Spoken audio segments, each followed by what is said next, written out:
mètres avant l'élection présidentielle au Congo-Brazzaville, face au sortant Denis Sassou Nguesso, il y aura 6 candidats. Dimanche prochain, on écoute l'un d'eux ce matin, le député Guy Brice Parfait Kolela, candidat malheureux à la présidentielle de 2016. Il est le candidat de l'Union des démocrates humanistes. Il répond aux questions de Florence Maurice. Guy Brice Parfait Kolela, bonjour. Bonjour madame. Vous êtes arrivé officiellement deuxième à la présidentielle de 2016. Qu'est-ce qui vous fait penser que vous avez plus de chances de l'emporter cette fois-ci? Parce qu'en réalité, le président Sassou n'était même pas arrivé deuxième ni premier. Nous avions les véritables résultats.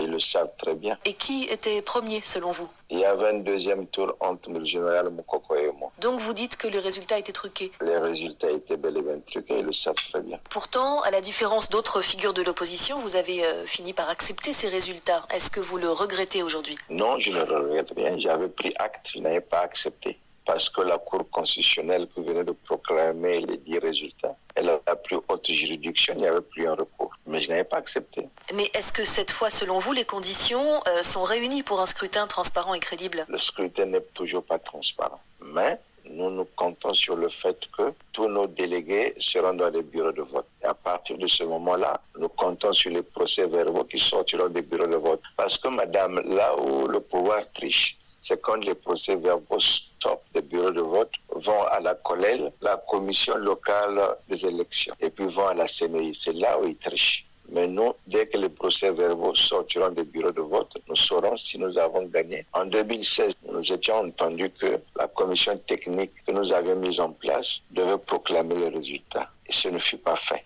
J'avais été pris de court alors que j'avais mes résultats, que j'avais introduits à la Cour constitutionnelle finalement. La Cour constitutionnelle n'avait même pas pris connaissance de ces résultats. Ils avaient été encerclés par la force publique pour lire des résultats qui sortaient d'ailleurs. Et si, cette fois encore, la Cour constitutionnelle vous donne tort, que ferez-vous?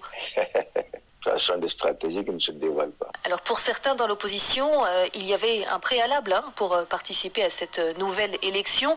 La libération des 2 candidats de 2016, toujours emprisonnés, André Okombi-Salissa et Jean-Michel Marie Mokoko. Qu'en pensez-vous? Je n'en pense rien, c'est leur point de vue, madame.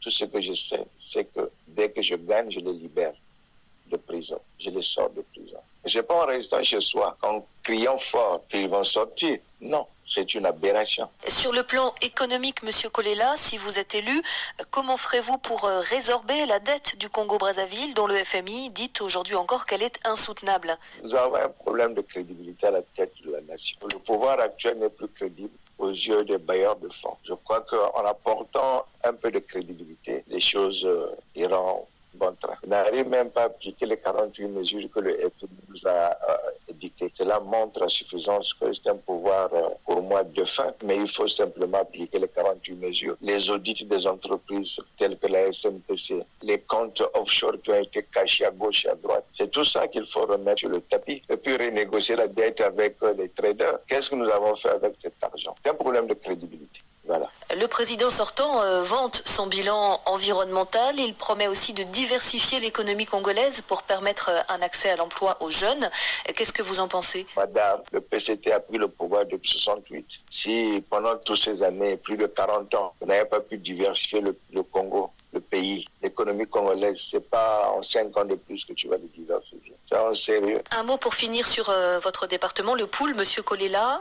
3 ans après la signature d'un accord de paix, est-ce que le département vous semble durablement pacifié? Pour moi, le Poul est à reconstruire. Dès que je suis élu, je veux mener un plan Marshall pour la reconstruction du Poul. Je veux réinsérer tous les ex-combattants qui traînent encore, qui végètent dans le Poul. Le Poul, j'ai été pendant cette campagne, mais il est complètement délabré, détruit. Le pouvoir avait pourtant promis la reconstruction et la réinsertion des anciens combattants. Rien n'a été fait, madame. Ce sont des promesses non tenues. Merci, Guy Brice Parfait Kolela. Guy Brice Parfait Kolela avec Florence Maurice.